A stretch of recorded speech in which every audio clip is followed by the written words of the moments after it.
सब कहेला कि बहुते सुघर बारू हो।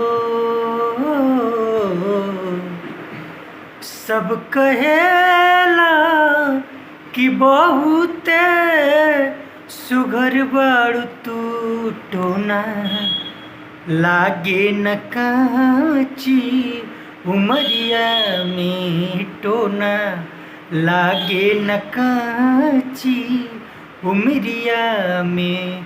सब कहेला कि बहुते सुघर बारू तू टोना लागे न काची उमरिया में टोना लागे न काची उमरिया में।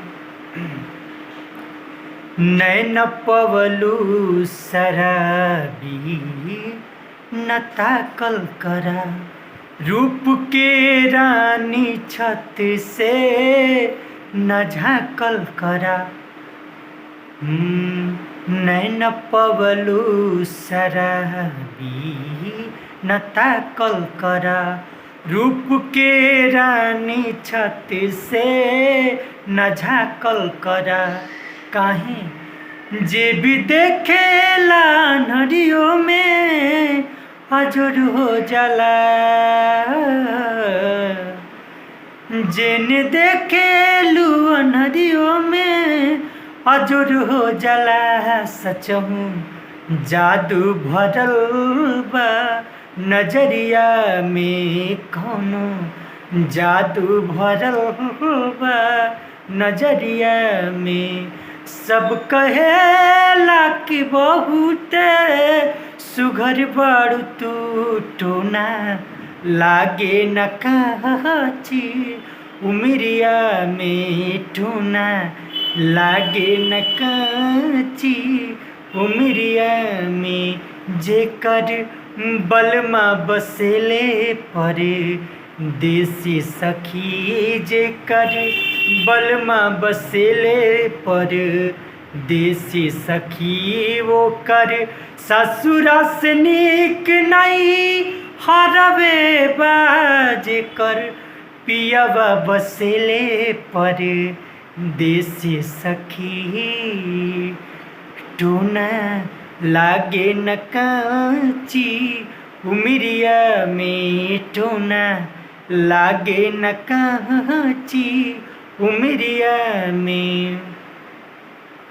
तोहके फुर्सत में आके बनौलन खुदा जे भी देखेला तोहा पे हो जाला फिदा। तोहके फुर्सत में आके बनौलन खुदा जे भी देखेला तोहा के हो जाला फिदा। तोहर झूले में जवानी कहानी बनी, तोहर झूले में जवानी कहानी बनी। दाग लागे न गोरी चुनरिया में दाग लागे न गोरी चुनरिया में। सब कहेला कि बहुते सुघर बारू तू टोना लागे न काची उमरिया में टोना लागे न काची उमरिया में टोना लागे न काची उमरिया में। नमस्ते प्रणाम, हम आप सबके भाई, आप सबके बेटा, आप सबके लड़का अरुण सिंह आर्या। और अगर ये चैनल पे नया बानी तो प्लीज़ चैनल के ज़रूर सब्सक्राइब करी, साथ में लाल वाला घंटी ज़रूर दबाई। कैसा मानी रहुआ सब रहुआ सबके सरमाने एक बार कमेंट करके ज़रूर बताए जा।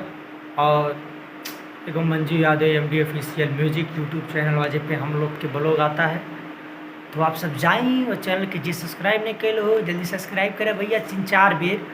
और एक बाद शेयर करी ताकि का कल जाता, का खाल जाता, का पियल जाता, कहाँ जायल जाता, कौन काम होके वाला सारा कुछ के अपडेट पे मिलेला।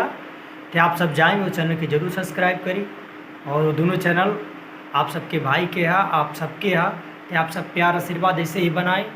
और बहुत दुखी बानी एगो बात खातिर, वो बाद में हम बताए आप सबके, लेकिन ऐसे ही प्यार दुलार आशीर्वाद दी। दुखी तो फिर मिला कोनो अगला वीडियो में, तब तक ला धन्यवाद, प्रणाम, नमस्ते, थैंक यू। ऐसे ही प्यार आशीर्वाद बनल रहो भैया।